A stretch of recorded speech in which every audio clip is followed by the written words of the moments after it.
Por séculos, arqueólogos, teólogos e estudiosos debatem o local e até mesmo a existência do maior de todos os mundos perdidos: o Jardim do Éden da Bíblia. Foi aqui, de acordo com o livro hebraico de Gênesis, que um paraíso uma vez existiu. Um paraíso onde os primeiros seres humanos, Adão e Eva, foram de fato criados por Deus. Quando nós olhamos para o Jardim do Éden, sabemos que há de fato uma descrição física de onde ele era. É dito que 4 rios específicos saíam dele, ou de perto dele. Então podemos de fato procurá-lo. 2 destes rios, os rios Tigre e Eufrates, são bem conhecidos. Eles correm por onde é hoje o Iraque. Os outros 2 rios descritos não são bem conhecidos. Os pesquisadores agora acreditam que o terceiro rio, conhecido como o Rio Karun, atravessa o Irã e se junta ao Eufrates ao norte do Golfo Pérsico. Então, em 2010, imagens de satélite revelaram um rio fóssil, ou um leito seco de rio chamado Wadi Baton, que uma vez fluiu pelo norte da Arábia e também se juntou ao Eufrates. Poderiam esses 2 rios ter sido o local dos rios Pison e Gion? Os rios perdidos mencionados na Bíblia que apontam para a localização real do Jardim do Éden? No livro de Gênesis tem um trecho que diz que 4 rios formam um rio. Então, uma leitura muito atenta indica que quando você junta os 2 rios que estão hoje no Iraque, o Tigre e o Eufrates, com o rio que está no Irã, o Karun, e o rio fóssil na Arábia, você forma um rio, sendo esse o local aproximado ao norte do Golfo Pérsico. E de acordo com a Bíblia, esse único rio corria pelo Jardim do Éden. Então, com base em imagens do local e uma leitura atenta do texto hebraico, eu acho que a localização do Jardim do Éden está sob as águas do Golfo Pérsico e não em terra. Os cientistas acreditam que durante a última idade do gelo, as calotas polares tinham 3 quilômetros de altura. E o nível dos oceanos era 50 metros mais baixo do que é hoje. Estudos recentes sugerem que a área do Golfo Pérsico teria sido uma planície seca e fértil do tamanho da Inglaterra, oferecendo um refúgio ideal para alguns dos primeiros humanos fora da África, cerca de 75 mil anos antes. Mas como as calotas polares derreteram ao longo de milhares de anos, as águas do que agora o Oceano Índico inundaram a Terra e formaram o Golfo Pérsico. Durante esse longo período, houve pelo menos 3 episódios de inundações muito importantes, onde você veria uma subida de 9 a 12 metros do nível do mar, da noite para o dia. Será que uma grande inundação, talvez a descrita na história bíblica da Arca de Noé, foi mesmo a responsável pelo desaparecimento do chamado Jardim do Éden? Mas que a prova pode ser encontrada ao se estudar textos sumérios antigos. Mesopotâmia. A mais antiga civilização conhecida da Suméria é de 5.000 a.C. e seu primeiro assentamento no sul da Mesopotâmia foi chamado Eridu. Os sumérios antigos têm uma história maravilhosa. Eles acreditavam que viviam em uma área que era mais ao sul da Suméria da época. E nós sabemos disso porque eles disseram que saíram do mar. Escritos cuneiformes antigos que sobreviveram em tábuas de argila sugerem que os sumérios foram levados para Eridu por seu deus Enki. Os textos cuneiformes também descrevem uma raça alienígena chamada Anunnaki, que veio à Terra e criou o primeiro homem moderno.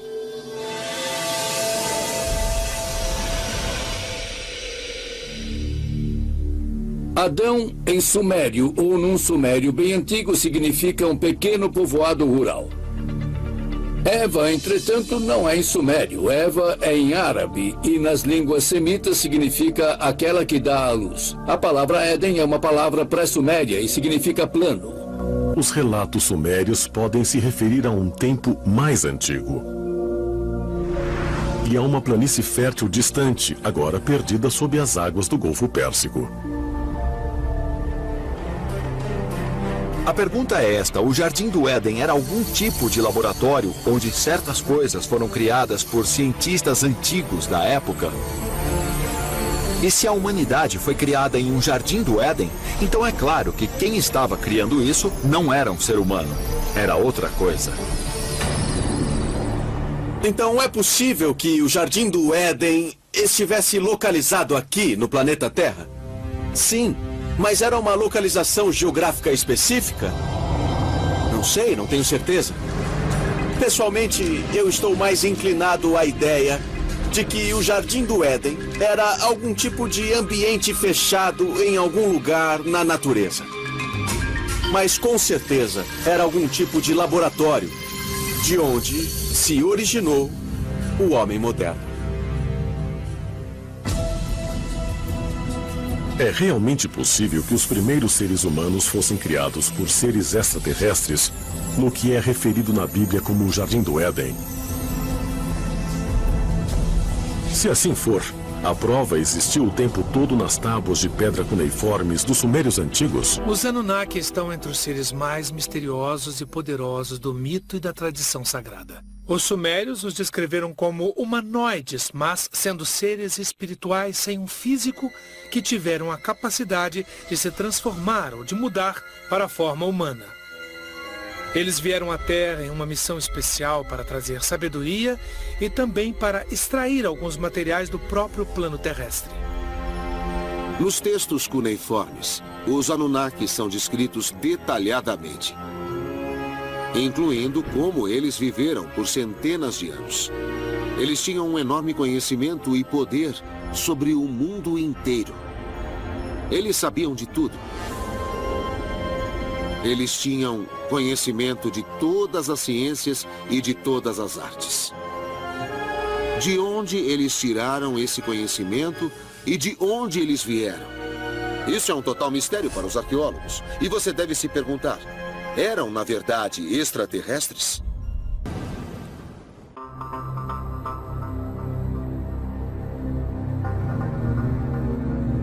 Shuruppak, centro-sul do Iraque, 1931. Enquanto cavavam nessa antiga cidade suméria, os arqueólogos encontraram o que acreditam ser uma prova concreta de uma inundação de cerca de 2.900 anos antes de Cristo. De acordo com os relatos da lista real sumeriana, o rei Ziusudra foi o último governador sumério antes de haver um grande dilúvio na Terra. As escavações da grande cidade de Shuruppak tiveram início em 1931. E foi a partir dessas escavações que eles começaram a juntar a história do rei Ziusudra. Na cidade de Shuruppak, achamos depósitos de sedimentos que parecem demonstrar ter havido uma inundação cerca de 2.900 anos antes de Cristo. Essa é uma ligação que mostra que o dilúvio bíblico pode ser um fato verídico e de um jeito que consigamos, enfim, provar essa veracidade. Muitas culturas antigas têm a história do dilúvio, que é intrigante. O fato dos mesopotâmios terem uma história de inundação não é surpreendente, porque a história da Mesopotâmia é repleta de contos contendo os rios Tigre e Eufrates e tentando torná-los úteis à agricultura. Até terem construído o sistema de canal, havia inundações ali que arruinavam cidades. Parece que a história da Arca de Noé talvez não seja uma história originalmente hebraica. Nos textos sumérios, encontramos uma história muito mais antiga do Ziusudra, que também sobreviveu ao dilúvio, que construiu uma arca e que conseguiu salvar parte de sua família também. Isso é só uma coincidência ou isso sugere que, na verdade, o conto bíblico foi baseado na história suméria original? As semelhanças estão ocasionando sugestões de que talvez o relato bíblico seja pautado, de certa maneira, nos relatos mesopotâmicos. Minha intuição é que, certamente, os escritores bíblicos tenham adaptado isso pelas próprias razões teológicas deles. No relato bíblico, a justificativa para o dilúvio é o pecado humano. E então, o que o escritor da Bíblia fez foi usar os relatos das inundações, no intuito de provar uma razão teológica do porquê elas ocorreram. De acordo com a antiga lenda suméria, o Grande Dilúvio não foi um evento natural, mas foi guiado pelo deus Enlil, que estava cansado do barulho dos seres humanos. Dos Anunnaki que vieram à Terra, essencialmente tiveram 2 líderes. Enlil, que estava na lei, ele era o filho legítimo de Anu, o rei do planeta Nibiru, e seu meio-irmão Enki, que na verdade era o primogênito. Eles estavam no comando da Terra. A procriação estava fora de controle. Enlil ficou furioso e decidiu que ia exterminar todos os seres humanos, criando o que hoje conhecemos como Dilúvio de Noé.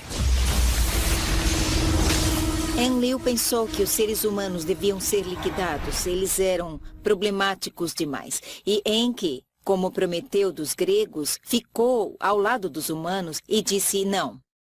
Eles devem ser preservados. Conta a lenda que Enki alertou o rei Ziusudra que construísse um barco para que ele ficasse salvo de um grande dilúvio. Assim como Noé foi instruído a construir uma arca nas histórias da Bíblia hebraica. Essas 2 histórias podem ter as suas origens em fatos históricos? Em Ur e em outras cidades temos provas de inundações, de imensas inundações. Algumas pessoas estão associando isso à história do dilúvio de Noé e a histórias de inundações em outras culturas. Então acho que temos uma tendência onde cada vez mais pessoas duvidam dos mitos, questionam as lendas, mas na verdade com maiores pesquisas descobrimos que a história tem uma base verídica. E de forma bem clara, podemos fazer uma opção. Fingir que tudo isso é um mito e que isso não existe. Ou então aceitar como nossos antepassados nos deixaram. E então confrontar isso com a possibilidade de estarmos de fato falando de seres extraterrestres incríveis, com a expectativa de vida que podia ser algo normal no lugar de onde vieram, mas que com certeza para o planeta Terra era algo extraordinário. Ou será que a história de Noé pode ser baseada na história de um deus Anunnaki que estava aborrecido? Um deus que estava determinado a aniquilar as criaturas mestiças que habitavam a Terra.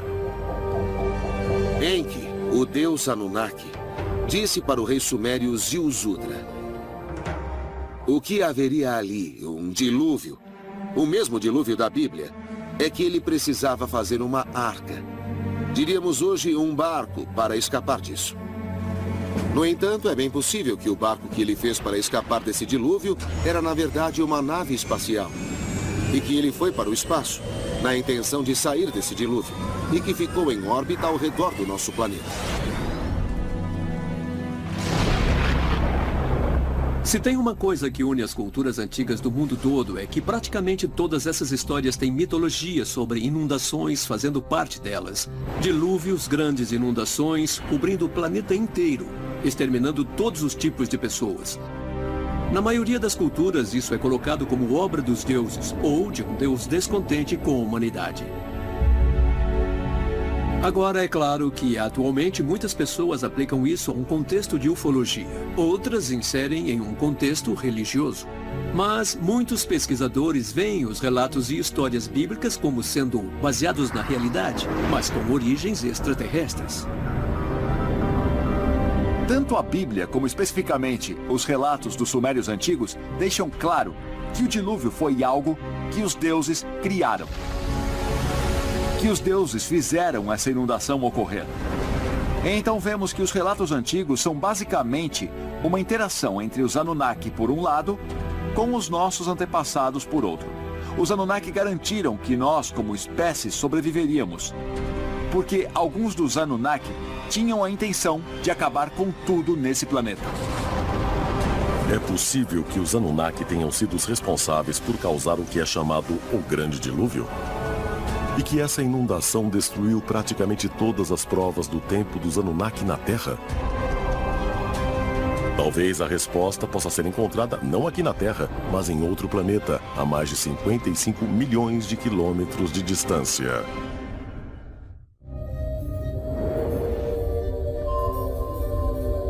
Cratera Gale, Marte. 6 de agosto de 2012. O Curiosity sonda a superfície de Marte para avaliar a situação do planeta para a exploração humana. O rover, de 1 tonelada, vai em busca de sinais de água na superfície, um elemento essencial para a manutenção da vida. Acho que uma das coisas fascinantes do ponto de vista da biologia é que Marte, por um período de sua história, foi bastante semelhante à Terra, onde a vida pôde começar a evoluir. Você pode questionar quanto tempo levou isso. O que aconteceu historicamente em Marte? Quando começaram a dizer que ele perdeu a atmosfera? Quando não houve mais capacidade de sustentá-lo? E podemos aprender muito sobre os processos da Terra que foram bem-sucedidos, porque eu acho que, comparando até que ponto a vida chegou em Marte, onde houve falha nisso? Mas é possível que a missão da sonda Curiosity pode revelar também evidências de que os seres misteriosos conhecidos como os Anunnaki também habitaram em Marte uma vez? Zecharia Sitchin teorizou que os Anunnaki estavam vindo desse planeta Nibiru e que Marte era tipo uma estação de passagem. E quando eles vinham de Nibiru, iam para Marte e depois para a Terra. Então dá para pensar, se esse for o caso, que em Marte poderíamos encontrar algum tipo de vestígio dessa civilização dos Anunnaki. E vamos encontrar pirâmides, monumentos megalíticos, construções imensas em Marte, assim como temos aqui na Terra? Eu suspeito que sim. Se uma presença extraterrestre em Marte pode ser encontrada, seria possível que ocorresse uma consciência global da nossa própria ancestralidade Anunnaki? De acordo com o autor e pesquisador sumério Zecharia Sitchin, Nibiru, a casa dos Anunnaki, está em uma trajetória elíptica que traz o planeta para a nossa órbita a cada 3.450 anos. E a próxima visita está planejada para ser no ano de 2900. Zecharia escreveu o livro O Fim dos Dias sobre algumas das profecias do retorno. Da próxima vez que Nibiru chegar perto, deverá ter uma outra aparição dos Anunnaki. Alguns dos Anunnaki podem ficar muito entusiasmados e felizes de ver o que se desenvolveu e no que nos tornamos. Alguns podem ficar chateados por termos ido longe demais. Talvez tenhamos ultrapassado os limites. Os Anunnaki podem nos julgar. E isso poderia ser bom ou poderia ser ruim. Os antigos egípcios falaram de Tuat, que era a travessia entre esse e outro mundo. E Nibiru era o equivalente sumério disso. Ele é um reino que existe tanto nesse espaço, mas também em outro lugar. Isso é como uma ponte, um território, no qual os seres humanos podem sair em vida daqui da Terra e irem para o reino dos deuses. Segundo a interpretação dos textos sumérios de Sitchin, Nibiru também desempenhou um papel importante na criação cataclísmica da Terra e no cinturão de asteroides entre Marte e Júpiter. Se for verdade, será que uma mudança parecida estará guardada na próxima vez que entrarmos em contato com os Anunnaki? Reuniões de humanos com os Anunnaki, sempre que ocorrem, na maioria das vezes resulta na mesma coisa, a estimulação da evolução humana. Os Anunnaki entraram na consciência e cultura humana, trazendo sabedoria, conhecimento e muitas vezes a tecnologia. Então, quando vemos um retorno em massa dos Anunnaki, com base no passado, podemos esperar ver mais uma vez novas tecnologias, novos conhecimentos e ideias que estão sendo semeadas na consciência humana. Quando observamos a história dos Anunnaki e do seu envolvimento na cultura suméria, precisamos compreender que potencialmente esse é um legado de informações. É para olharmos os registros da humanidade e interpretarmos de onde realmente nós viemos.